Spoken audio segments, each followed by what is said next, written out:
Houston's original neighborhood downtown is for everyone, and it's poppin'. It's our open-hearted home for our biggest celebrations and our treasured hidden gems. From the world-class theater district to incredible green spaces like Discovery Green, downtown is the place to be. In fact, more people visited downtown Houston last year than the entire population of Dallas, Fort Worth, Austin, and San Antonio combined. There's no better time to live downtown than now. From starter apartments to luxury lofts, everyone can take advantage of the arts, business, culture, entertainment, food, and recreation. Now, you might think of downtown as only the heartbeat of Houston's regional economy, which it is, but there's so much more to it, including free events throughout the week with Downtown Houston Plus. From the Market Square Park Farmers Market every Saturday to Yoga Flow every Wednesday, you can find something to do and eat and watch in downtown Houston. Learn more at downtownhouston.org. Downtown Houston. Get energized and revived.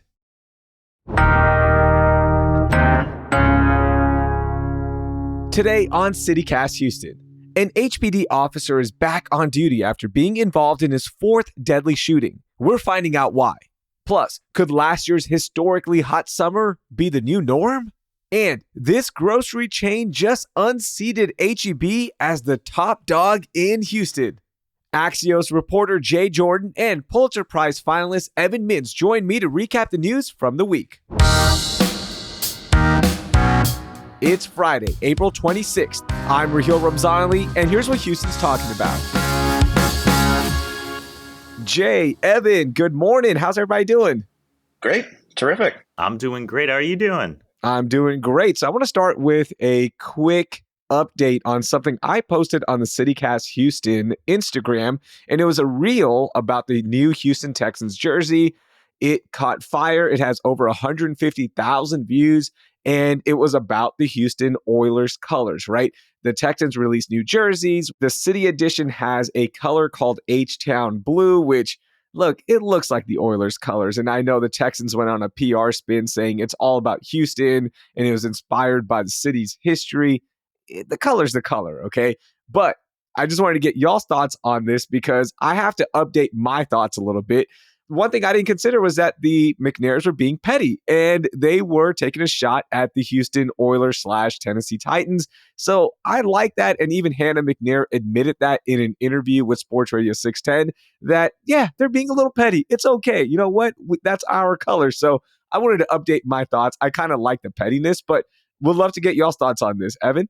I love it. I mean, Houston has such a thin culture and history, which is unfortunate. Anything we can grab onto is good. And I also appreciate that interesting tension between like rough, tumble, dangerous, manly football and the baby blue. Like the only better thing would be like if the Oilers were like pink or something, but that's just not our history. No, that's not our history. But I do like that they incorporated our history of slap culture, of candy paint into the red helmets, which is really cool. It's a big part of our city. So I do love that. Jay, your thoughts? I think it's an amazing color. I think it's an amazing look. Obviously, it's a throwback to the Houston Oilers days. But, you know, in my mind, that blue also represents like the blue tiles that Houston has on its curbs. And, you know, that kind of deeper history that we have. The candy red, I cannot wait to see the red helmets with the horns on the side whenever they're actually playing those games. That's going to look so cool. It really will look cool. And if you want to watch that reel, I've linked it in our show notes. Just be nice because a lot of people were not nice. I got called a lot of names. Hey, Jay, let's start with your biggest story. What do you got? Yeah. So this week I published a few stories about a Houston police shooting that happened in Montgomery County. A group of police officers from different agencies had been trailing a person who they believed was involved in robberies across Fort Bend, Harris, and Montgomery counties. When they caught up to him in Oak Ridge North, which is a city in Montgomery County, they say that he had robbed a liquor store. Whenever he came out of the liquor store, the police surrounded his car. He ran on foot. This is all what the police said. He ran on foot. He had a gun in his hand and went behind the business, and then police opened fire on him, and he died. One of the officers who was involved, his name is Devin Inocencio, has been involved with 3 previous fatal shootings, all while on duty, all within the last 2 years. He's allowed back on the streets even as the investigations are unfolding. I published a story Thursday about body camera footage that the Montgomery County Sheriff's Office declined to release. So we're chipping away at trying to figure out, everything that police know, everything that police are saying, and everything that happened that night. So, Jay, what do we know about the officer in question right now regarding the previous shootings? So, Officer Inocencio has been involved in 3 previous fatal shootings.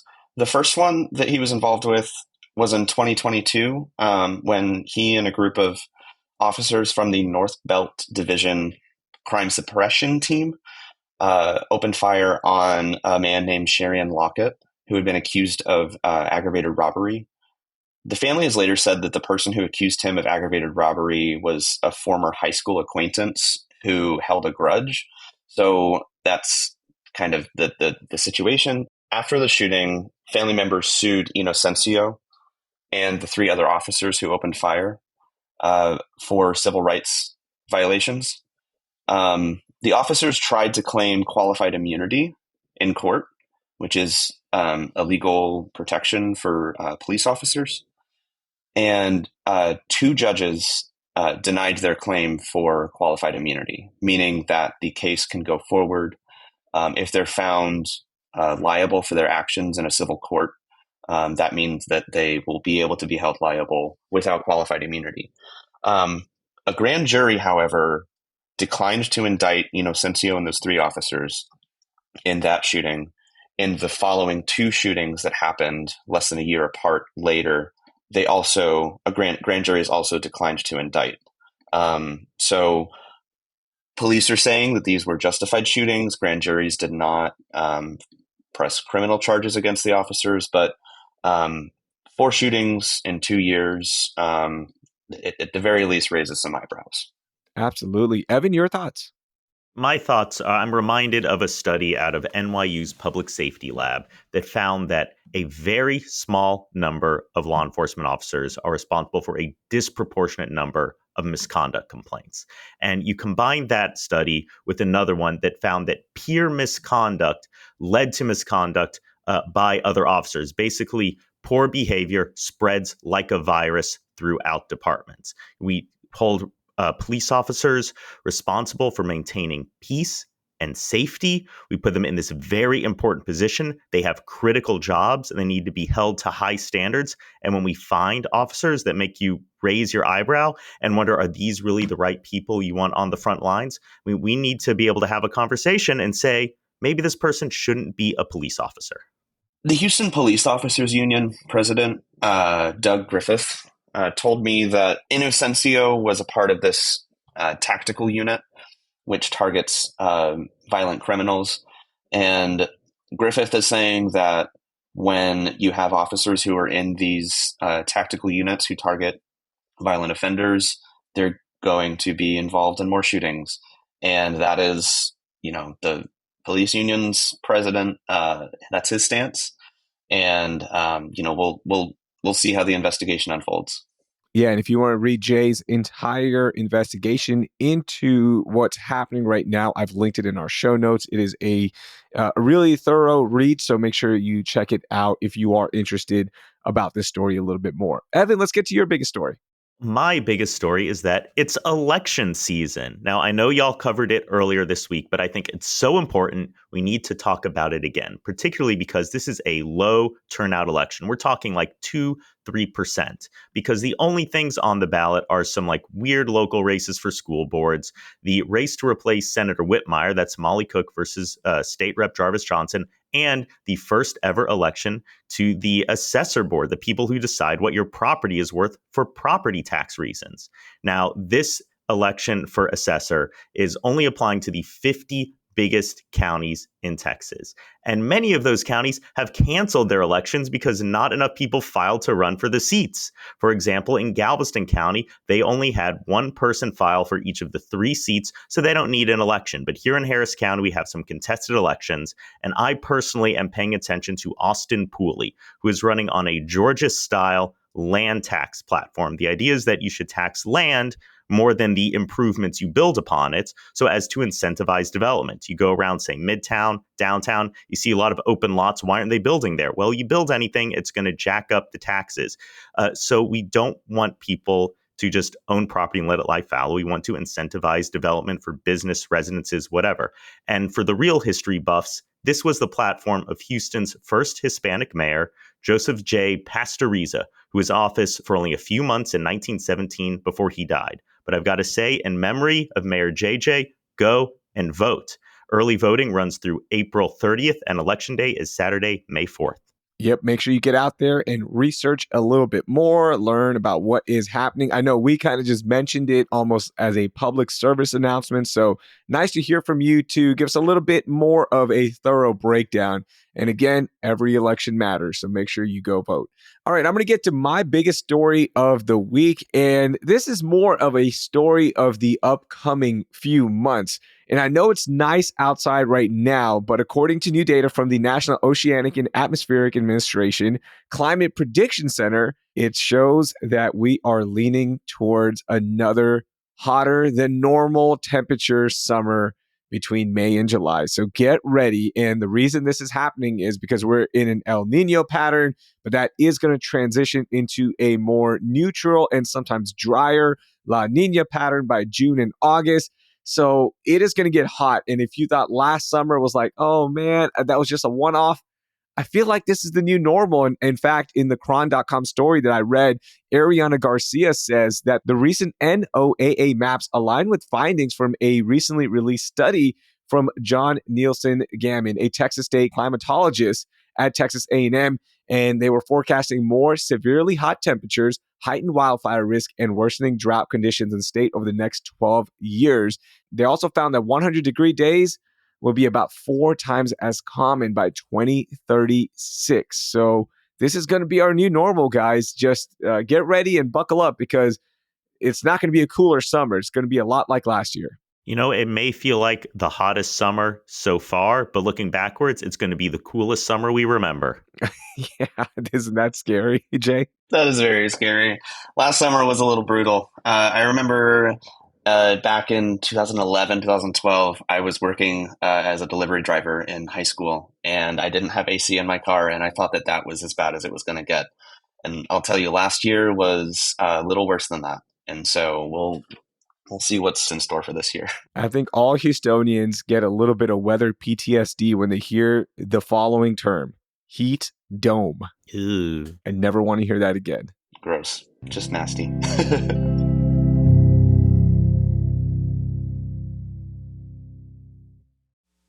Houston's original neighborhood downtown is for everyone, and it's poppin'. It's our open-hearted home for our biggest celebrations and our treasured hidden gems. From the world-class theater district to incredible green spaces like Discovery Green, downtown is the place to be. In fact, more people visited downtown Houston last year than the entire population of Dallas, Fort Worth, Austin, and San Antonio combined. There's no better time to live downtown than now. From starter apartments to luxury lofts, everyone can take advantage of the arts, business, culture, entertainment, food, and recreation. Now, you might think of downtown as only the heartbeat of Houston's regional economy, which it is, but there's so much more to it, including free events throughout the week with Downtown Houston Plus. From the Market Square Park Farmers Market every Saturday to Yoga Flow every Wednesday, you can find something to do and eat and watch in downtown Houston. Learn more at downtownhouston.org. Downtown Houston. Get energized and revived. Jay, let's get to your most overlooked story. Okay, so I feel like my most overlooked story this week, Axios got some data from a group called Chain Store Guide about grocery store market share in the Houston area. And it actually turns out that in 2023, Kroger slightly overtook H-E-B as the most popular grocery store chain in the Houston area. H-E-B had taken the cake in 2022 with about 24% of the market share, and Kroger was in third with 20%. But in 2023, Kroger has 22.7%, and H-E-B is close behind with 22.5%. There are a few caveats to this. Obviously, that's gross market share, which means the total number of sales across all stores. But if you break it down by how much money each store on average is making, HEB still beats out Walmart and Kroger in the top three spot. Evan, which one are you, HEB guy or Kroger guy? I used to be a Kroger guy, but now it's 100% HEB.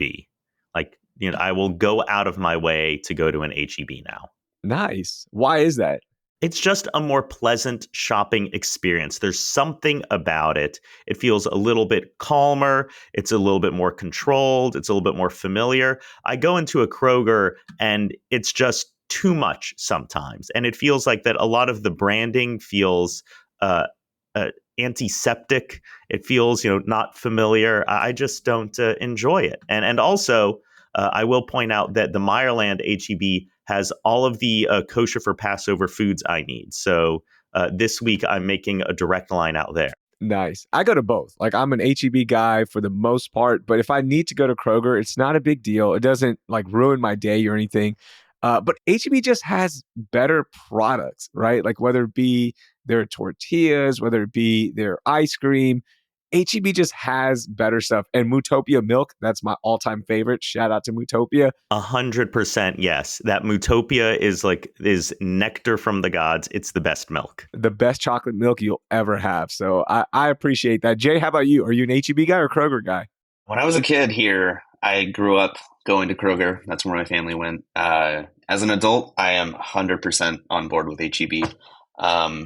I use their curbside quite often. I use their delivery service quite often as well.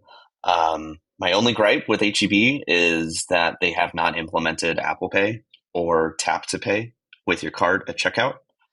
One of the smallest inconveniences that you could be inconvenienced with in life, but at the end of the day, it's the small comforts that make all the difference sometimes. Yeah, super interesting, and hopefully they implement that tap to pay because I'm with you. That does get kind of annoying, but hey, first world problems, right? Exactly. Evan, let's get to your most overlooked story. Oh, I think the most overlooked story was that Houston Police Union representatives Doug Griffith and Ray Hunt went on Fox News this last weekend to talk about Houston. And, nominally the headline was, oh, it's unsafe to go outside after midnight. I wouldn't let my family walk around in the city, which is just silly. You have places that are safe, places that are less safe, but violence is way down from where it was just a few years ago and way down from where it was like in the middle of the 90s. So let's not have any illusions.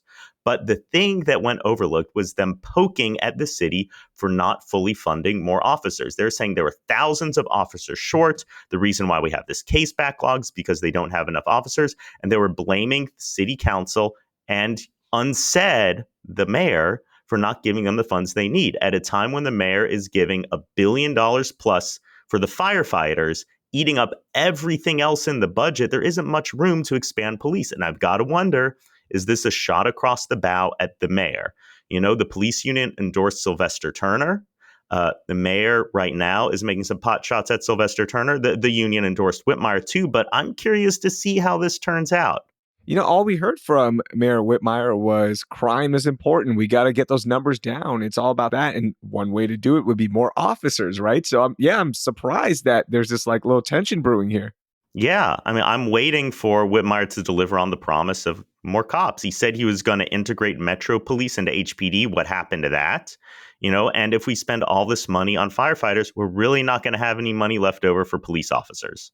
It's hard to worry about policing and crime right now when you're worried about transportation, right, Evan? When you're worried about undoing bike lanes or upgrading and making sure our streets are a little bit safer for pedestrians and cyclists. Yeah, I don't remember that part of the campaign. Like, I remember Whitmire running on like safety, balance the budget, and like that was kind of it. Now we're busting the budget and we're making the streets less safe. Like, what's going on here? Jay, any thoughts? I have plenty of thoughts, but I don't want to share them right now, particularly about, no, I'm just joking. There's a lot of funding issues. I was just talking with my co-author about this yesterday. There's going to be a lot of financial issues that the city is going to be facing, particularly in the next couple months as the budget cycle comes up. ARPA dollars are obviously no longer there. We have the deal with the firefighters, and then, how is Whitmire going to fund police? How is this going to happen? He's spending almost $1 million tearing out Houston Avenue on a whim. I'm really interested to see how things shake out, particularly in the next couple months. The police department is they are not patient with people who don't get them what they want. And I think it was overlooked just how much Sylvester Turner got along with the police union. People don't think of things that way, but they really got along well. And I'm curious to see if Whitmire's presumption that he's got them behind him is going to lead to less friendly outcomes. Okay, I'm going to get to my most overlooked story of the week. And if you don't know, guys, Houston is officially the most diverse city. We already knew that, but Wallet Hub named Houston the most diverse large city.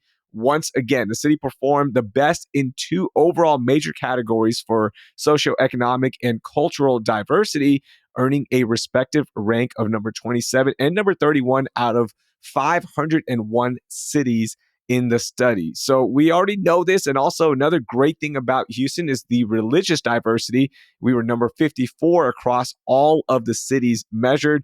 I just want to bring this to the table and let everyone know again that yes, we are the most diverse city. It's something that is overlooked sometimes. So don't forget it. Like, we are so lucky to live here. We're so lucky to have not only the cultures, but the food that comes with all these great cultures and backgrounds. So appreciate it. And also our neighbors. We get to meet people from all over the world and don't take it for granted. So I really want to bring this to the table today.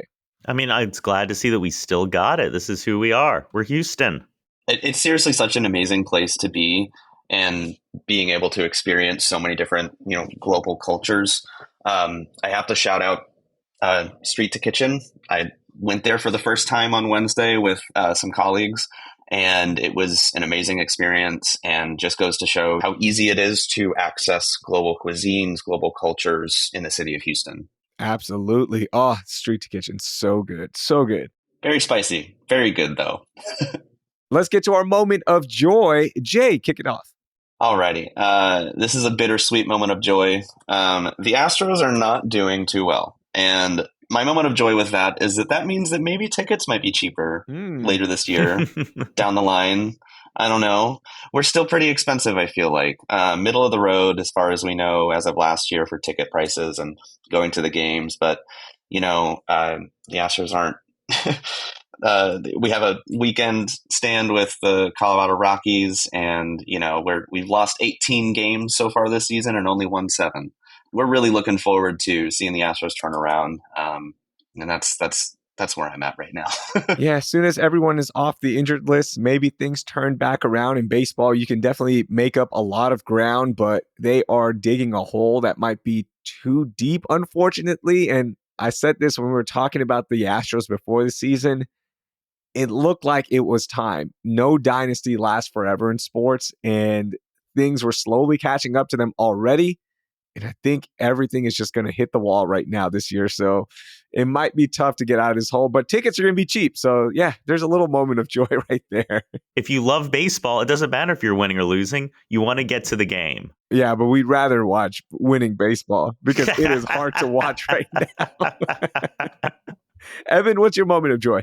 My moment of joy was watching Commissioner's Court this week and watching them shut down an attempt to overturn Harris County's misdemeanor bail reform. A few Republican misdemeanor judges are asking the court to fund their lawyers so they can reopen the O'Donnell settlement, which settled a federal litigation that found our old system of misdemeanor bail was unconstitutional, was locking people up just because they didn't have money. So when Democrats swept the county in 2018, they settled the suit. And as a result, most low-level misdemeanors where a person isn't on probation, parole, or pretrial release, meaning they're not out on bond in that moment, they get to go home right away without needing to pay. These are the lowest level cases, and all the research has found that actually it makes the city safer when you get folks back to their families, when you get folks back to their jobs, rather than forcing them to stay in jail just because they don't have enough money. And this settlement is pretty well accepted. I mean, Crime Stoppers says they're fine with it. And so I was just glad to see Commissioner's Court say, we're not going to deal with any of this. What's done is done. Let's shut it down and move on to the next thing. There's a lot of misinformation that goes around with bail reform, particularly whenever crime victim advocates swap misdemeanor bail reform with felony bail reform, which does not exist, as far as we know here in Harris County. So I think it's, fantastic to point this out that, Commissioner's Court is standing by what they've been standing by for the last couple of years with bail reform. If you want to go after some of the felony court judges you think are making bad calls, trying to overturn O'Donnell isn't going to do anything to them. So it just seems like a doctor misdiagnosing a disease. Like if you're worried about what's going on in the felony courts, focus on the felony courts, not the misdemeanor courts. Perfectly said. All right, I'm going to get to my moment of joy, and this is a quick one. I want to send some love to Brittany Shea of Cron.com on her quick explainer about Houston's slap culture. We talked about to start the show about the candy red paint, but she wrote this really cool explainer that I think all of our listeners will enjoy, especially if you don't know about the culture. But this started on social media because in Austin, somebody put up a picture of a Kia with some swangas on it. And they were like, wait, what is this? Like, what is happening here? How's this legal? The thing went viral on Instagram. So Brittany was like, hey, here's a quick explainer for everybody that has no idea about what swangas are, what slap culture is, and why it's so important to Houston, how it got started, and why it has become one of our cultural icons. So if you don't know, now you know. If you want to read that, it is in our show notes, along with all of the stories we talked about. So make sure you check that out. And if you have any stories that you think we missed, send us a note with the contact info in our show notes. Evan, Jake, thank you so much. That was a lot of fun, and we will talk to y'all down the road. Thanks for having us. Chat with y'all next time. That was Jay Jordan and Evan Mintz.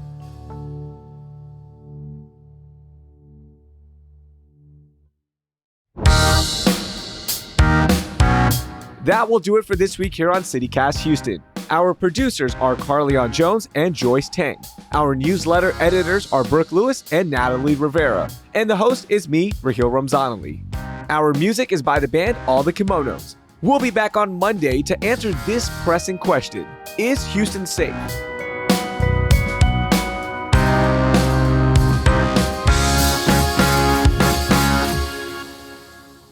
The recent NOAA